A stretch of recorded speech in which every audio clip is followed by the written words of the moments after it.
Hola a todos y bienvenidos a Lunas Tenebrosas, donde leyendas, historias y el misterio campan a sus anchas. El vídeo de hoy va a ser un poco diferente a lo que suelo hacer habitualmente y no tiene que ver con el tipo de temáticas de este canal, aunque sí está relacionada con una de ellas. Estoy hablando de la hibristofilia. Hacía tiempo que quería hablar de este tema, pero entre una cosa y otra lo fui dejando y lo he pospuesto demasiadas veces, así que ya es hora de traerlo al canal. La decisión de traerlo es más bien porque siempre me he preguntado cómo es posible que haya personas que se sientan atraídas por aquellos que han cometido actos delictivos y son capaces de mantener contacto con dicha persona, enviando cartas a la cárcel o incluso llegar a intentar acercarse lo más posible a esa persona de manera física, ya que tienen un enamoramiento o un deseo sexual hacia dicha persona. Entiendo que puede haber cierto interés sobre ciertos casos de asesinatos, porque hayan sido muy truculentos, estén relacionados con ciertos temas o por la forma en la que se hayan hecho. Pero llegar a ese extremo me parece traspasar un límite y nunca he llegado a comprender del todo cómo es que hay personas que traspasan ese límite. Antes de seguir con el vídeo y teniendo en cuenta que me estoy enrollando más de lo habitual, deciros que no soy psicóloga ni psiquiatra, pero que aún así intentaré dar una explicación lo más clara posible de este tema. Por otra parte, pediros disculpas si en algún momento escucháis mi voz demasiado tomada, y es que estoy con un catarrazo bastante gordo y puede ser que en ciertos momentos pues la voz esté un poco tomada o se me vaya o la escuchéis un poco diferente. Por otra parte, también deciros, antes de comenzar con el vídeo propiamente dicho y sabiendo que me sigo enrollando demasiado en la introducción, deciros que después de este vídeo sí que comenzaré a hablar de los distintos tipos de vampiro. Para el que no se haya enterado, hace unos días hice una encuesta en mi Twitter, donde,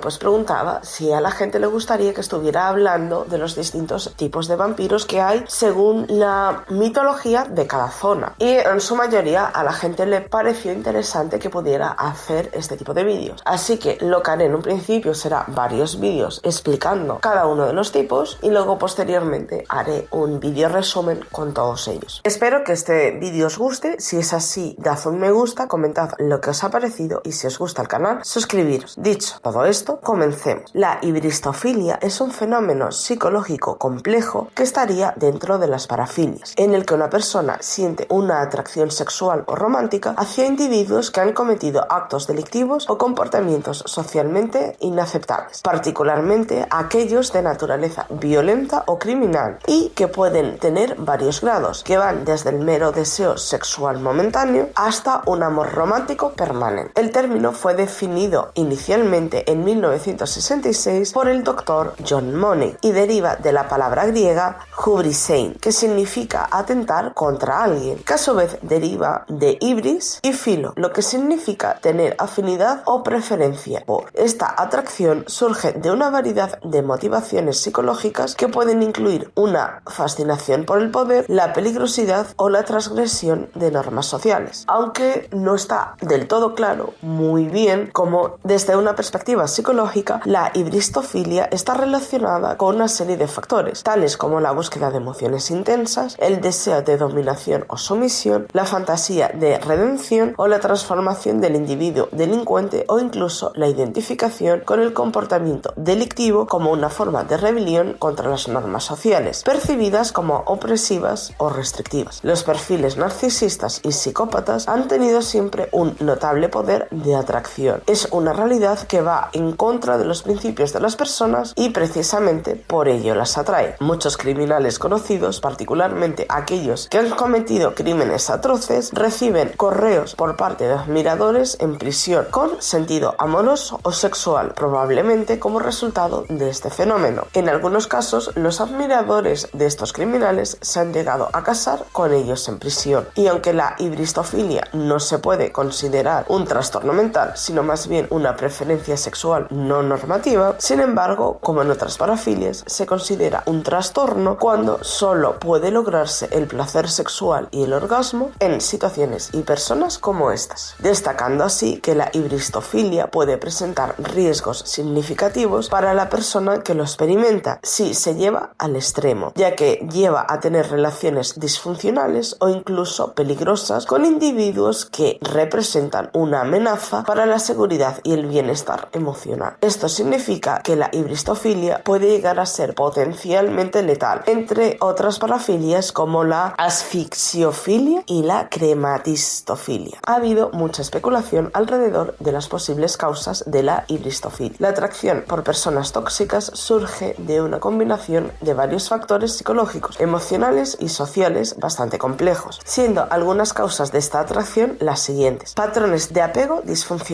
Las experiencias tempranas de apego inseguro o traumático pueden influir en la forma en que una persona percibe las relaciones. Aquellos que han experimentado relaciones de apego inseguro pueden sentirse atraídos por personas tóxicas como una forma de repetir patrones familiares o buscar familiaridad, aunque estos sean perjudiciales. Baja autoestima y autoconcepto negativo. Las personas con baja autoestima pueden sentirse más inclinadas a buscar validación externa, incluso si proviene de relaciones tóxicas. Pueden creer que no merecen relaciones saludables y se conforman con aquellas que les hacen sentir poco valorados o maltratados. Necesidad de rescatar o ser rescatado. Algunas personas se sienten atraídas por individuos problemáticos porque creen que pueden arreglarlos o ayudarles a cambiar, pero puede ser un reflejo de un deseo subyacente de sentirse necesitados o importantes por alguien más. Falta de límites personales. Quienes tienen dificultades para establecer límites personales claros pueden ser más propensos a atraer o ser atraídos por personas tóxicas que violan dichos límites. Pueden tener dificultades para reconocer comportamientos dañinos o para alejarse de relaciones perjudiciales. Adicción a la emoción. Algunas personas se sienten atraídas por la intensidad emocional que acompaña a las relaciones tóxicas. La excitación o la adrenalina que proviene de la constante turbulencia pueden volverse adictivas, incluso si son emocionalmente agotadoras. Modelos de rol. La observación de las relaciones tóxicas en el entorno familiar o social puede normalizar este tipo de comportamiento y hacer que alguien lo vea como una parte natural de las relaciones. Pueden estar acostumbradas a lidiar con la tensión y el conflicto y por lo tanto sentirse más cómodas en ambientes de este tipo que con la estabilidad emocional que pueda dar una relación sana. Katherine Ramsland, quien es profesora de psicología forense en la Universidad de Science, habla incluso de que por un tiempo pueden ser los novios perfectos. Ella sabe dónde está en todo momento y sabe que él está pensando en ella. Ella puede decir que hay alguien que la ama, pero no tiene que lidiar con los problemas cotidianos presentes en la mayoría de las otras relaciones, y así puede seguir alimentando la fantasía durante mucho tiempo, según palabras de Katherine Ramsland. Según Katherine, aunque sus motivaciones para involucrarse apasionadamente en estas relaciones varían, tienen en común un afán de defender con fiereza su relación. Algunas saben que sus maridos son culpables, otras insisten en que son inocentes, pese a las evidencias claras que demuestran lo contrario. Katherine Ramsland llega a mencionar que algunas mujeres, en particular quienes se han casado o mantenido relaciones con un asesino en serie, dieron las siguientes razones. Alguna gente cree que puede cambiar para bien a un hombre tan cruel y poderoso como un asesino en serie. Otros ven al niño pequeño que el asesino una vez fue y sienten ganas de cuidar de él. Algunos tienen esperanza de hacerse famosos a través de su relación con el criminal en cuestión. Y luego viene la noción del novio perfecto. Ella sabe dónde se encuentra él todo el tiempo y que él está pensando en ella, mientras que ella puede decir que alguien la ama. No tiene por qué pasar por las peripecias del día a día de una relación. No hay colada que hacer, no tiene que cocinar para él. Puede mantener la fantasía por un largo tiempo, cosa que hemos comentado también anteriormente. Otros ofrecieron razones como algunos expertos en la salud mental han comparado el amor enfermizo con los asesinos a una forma extrema de fanatismo. Ven a aquellas mujeres como inseguras de sí mismas y que no pueden encontrar el amor de forma normal, buscando así una relación romántica que no se puede consumar. Las personas con hibristofilia pueden exhibir una serie de características particulares, como por ejemplo verse metidas repetidamente en dinámicas de poder y sumisión. Inconscientemente les atrae la idea de dominar o ser dominadas por alguien a quien a menudo idealizan viéndolo como una figura rebelde o romántica. Acostumbran a pasar por alto y minimizar los aspectos negativos de su comportamiento y enfocarse en cualidades que encuentran atractivas o emocionantes. Algunas fantasean con la idea de redimir o transformar al delincuente, creyendo que son capaces de cambiar su comportamiento o ayudarlos a encontrar el camino hacia una vida más positiva. En ese sentido, la experimentación de experiencias emocionales intensas puede satisfacer su necesidad de emoción y aventura. También es frecuente que tengan dificultades para establecer límites saludables en las relaciones y pueden tolerar o justificar comportamientos dañinos por parte del delincuente. No obstante, estas características pueden manifestarse de manera diferente en cada persona. Además, como ya se ha comentado, la hibristofilia puede variar de intensidad y puede llegar a suponer un problema que requiere atención y comprensión desde una perspectiva terapéutica más profunda. En general, la hibristofilia es mucho más frecuente en mujeres y presenta diversos grados, como ya hemos comentado, desde el mero deseo sexual momentáneo hasta un amor romántico más permanente. Pueden darse dos casos en estas relaciones: que se activa física y acabe convirtiéndose en cómplice del criminal, o la pasiva, donde es meramente una fantasía y nunca lleguen a conocerse en persona. Por lo primero es que coloquialmente se denomina como el síndrome de Bonnie y Clyde, en referencia a la famosa pareja de criminales fugitivos de los años 30. Se desconoce la razón por la cual es más común en las mujeres, ya que no existen estudios científicos que lo expliquen, aunque algunos autores en salud mental han sugerido, desde un punto de vista biológico evolutivo, que algunas mujeres relacionan la violencia con la fuerza y el poder, por lo que podrían inconscientemente buscar protección para ellas o su descendencia, tal y como comenta el psicólogo Leon F. Seltzer, que basó sus explicaciones en la psicología evolutiva, donde los asesinos en serie son casos de macho alfa que tienden a atraer a las mujeres. Esto es debido a que este tipo de hombres son buenos protegiendo a las mujeres y a sus descendientes en nuestra historia evolutiva. Las mujeres de hoy en día pueden estar conscientes de que mantener una relación con un asesino en serie no es una idea demasiado sabia, pero aún así les atraen. Como él mismo dijo: como terapeuta me he encontrado con mujeres que hablaban de su vulnerabilidad ante los hombres dominantes, siendo conscientes de que no eran buenos para ellas. Por otro lado, la población carcelaria de mujeres y su notoriedad mediática como violentas criminales es menor. Los casos de enamoramiento de un violador y de un asesino en serie son ciertamente excepcionales. Responden a una hibristofilia patológica o enfermiza porque las mujeres estarían poniendo su vida potencialmente en peligro. Según palabras de la psicóloga Blanca Torres Cazallas, también hay un término medio en la hibristofilia. Sería, por ejemplo, la atracción que se siente hacia personas que transgreden ciertos límites aunque no lleguen a ser delitos graves. Este tipo de hibristofilia suave no pondría en riesgo la vida de quien lo padece, pero sí quizás la salud emocional. El caso típico sería el de las adolescentes a las que les atraen los chicos malos. En cualquier caso, ya sea por idealización cultural o por el carácter seductor y manipulador que la psicología le atribuye a los psicópatas, una parte significativa de nuestras sociedades muestra cierto interés hacia las personas violentas que protagonizan gran parte de películas, series, novelas y videojuegos que consumimos. La idea de que un ser humano completamente normal pueda llegar a ser un monstruo despierta en general interés, quizás por la ambigüedad de no comprenderlo y querer entenderlo a la vez. Según Torres Cazallas, detectar la hibristofilia en alguien puede llegar a ser bastante difícil, ya que no es algo que se manifiesta claramente en el comportamiento cotidiano del día a día. Sin embargo, hay algunas señales que podrían indicar la presencia de esta atracción: obsesión, fascinación o idealización de criminales famosos. Si la persona muestra un interés excesivo por delincuentes notorios, sigue noticias sobre crímenes con entusiasmo o consume contenido relacionado con los delitos de manera constante, podría ser una señal de hibristofilia. También puede idealizarlos pasando por alto sus acciones perjudiciales y centrándose en cualidades que considera atractivas o emocionantes. Relaciones anteriores con delincuentes. Si la persona tiene un historial de relaciones románticas o amistades cercanas con individuos que han tenido problemas con la ley, podría ser una señal. Búsqueda de emociones intensas o peligrosas. Si la persona tiende a buscar experiencias emocionantes intensas o peligrosas y parece ser atraída por la idea de vivir al límite o desafiar las normas sociales, podría ser una indicación. Dificultades para establecer límites en relaciones. Si la persona parece tener dificultades para establecer límites saludables en relaciones y tolera comportamientos dañinos por parte de su pareja o amigos, podría ser un indicio. Es importante tener tener en cuenta que estas señales por sí solas no confirman la presencia de hibristofilia, ya que muchos de estos comportamientos también pueden tener otras explicaciones. Si hay alguna duda de que alguien sufra hibristofilia, lo más recomendable es buscar orientación profesional. No existe tratamiento específico para la hibristofilia y la principal razón es que esta parafilia no aparece en los manuales de diagnóstico como un trastorno mental, como ya se había comentado anteriormente. Simplemente se considera una preferencia sexual con desviación de la tendencia estándar. Aún así, las intervenciones psicoterapéuticas basadas en técnicas cognitivas y conductuales suelen mostrar eficacia terapéutica para identificar y modificar creencias relacionadas con el origen de la hibristofilia, y aún más cuando esta tendencia está poniendo en riesgo la vida de la persona que lo sufre, como es el caso de una persona que ya se está acercando a un asesino en serie por su enamoramiento. Hay muchos ejemplos sobre casos de hibristofilia, pero yo solo voy a hablar de algunos de ellos, de los cuales algunos son bastante conocidos. Uno de los ejemplos más conocidos de hibristofilia es el numeroso grupo de mujeres que se obsesionó con Ted Bundy. Después de su arresto, Ted Bundy recibió miles de cartas por parte de mujeres cuando estaba en la cárcel, al igual que Jeffrey Dahmer, un asesino en serie que recibió correspondencia por parte de mujeres enamoradas junto a dinero y otros regalos mientras estaba en prisión. El asesino en serie Richard Ramírez fue más allá que los anteriores, ya que se casó con una fan suya en prisión, la cual le había escrito más de 75 cartas. Durante su juicio, decenas de mujeres se amontonaron en la corte judicial para poder verlo. Por otra parte, Diego Santoy Riverol, el autor del llamado asesinato de Cumbres en mayo de 2006, estuvo en una relación con una de sus fanáticas que lo visitaba e incluso procreó un hijo con ella. Otro acontecimiento de esta filia es Devon Erickson, el cual en mayo de 2019 hizo un tiroteo escolar para luego ser popularizado mediante TikTok gracias a un vídeo de Devon en la corte el día 2 de enero de 2020. Un múltiple grupo de adolescentes que usaban la red social antes mencionada para defender a Devon. Otros ejemplos bastante conocidos de hibristofilia serían el fenómeno de las ayudantes empedernidas de Charles Manson, los terroristas como Anders Behring Breivik y Dokar Tsarnaev, Chris Watts, quien en agosto de 2018 asesinó a su esposa embarazada y a sus dos hijas de 3 y 4 años de edad, que ha recibido cartas de admiradoras en prisión, o Luigi Mangione, asesino de Brian Thompson, ocurrido el 4 de diciembre de 2024. También tiene un grupo de admiradores. Incluso individuos como José Rabadán, conocido como el asesino de la katana, o Miguel Carcaño, condenado en el caso de Marta de Castillo, recibieron múltiples cartas de adolescentes fascinadas durante su encarcelamiento, siendo ampliamente conocidos en España. El caso de Joan Dennehy, que fue condenada a cadena perpetua en 2014 por 3 delitos de asesinato, 2 tentativas y otros cargos, tenía 3 cómplices hombres, uno de ellos sin historial delictivo previo y con hijos. Sería un caso de hibristofilia, donde el que la padece es un hombre, demostrando así que estos también pueden sufrirla. Como habéis podido comprobar, aunque no es algo patológico per se, sí que puede llegar a ser patológico si es algo bastante extremo, ya que uno pone su vida en peligro al acercarse a este tipo de personas, que son indudablemente tan peligrosas. Aunque ahora entiendo un poco más los factores que pueden llevar a una persona a sentirse de esa manera y a tener dicha atracción, sí que es cierto que aún me genera cierta preocupación como es que una persona, aún utilizando su razón, es capaz de sentirse atraída por una persona que comete tales hechos delictivos. Para mí, la mente muchas veces no funciona de una manera tan clara como llegamos a pensar en un primer momento, sino que tiene sus recovecos que hacen que muchas veces pues lleguemos a estos extremos. Para mí, las personas que se sienten atraídas por este tipo de delincuentes, sinceramente considero que sí que pueden llegar a tener un